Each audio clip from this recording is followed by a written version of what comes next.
பிஞ்சு பிரியாணி. நல்லா ஸ்கொயராக தோலை சீவிட்டு ஸ்கொயராக கட் பண்ணி கொஞ்சம் மஞ்சத்தூளும் உப்பும் போட்டு 3/4 வேக்காடு எடுத்து வடித்து வச்சுக்கணும். அதே மாதிரி பாசுமதி ரைஸையும் கொஞ்சமாக உப்பு போட்டு பட்டை, கிராம்பு, ஏலக்காய், பிரிஞ்சி இலை எல்லாம் போட்டு அதுவும் ஒரு 3/4 பாயிலில் எடுத்து வடித்து ரெடியாக வச்சுக்கணும்.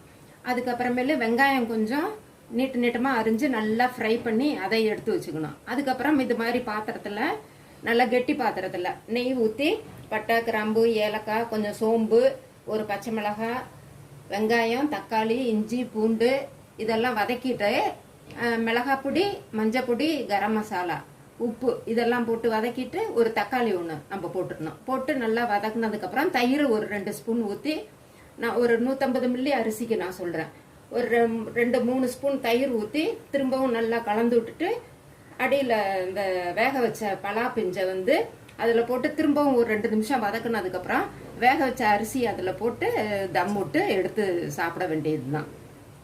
நீங்களும் செஞ்சு பாருங்க.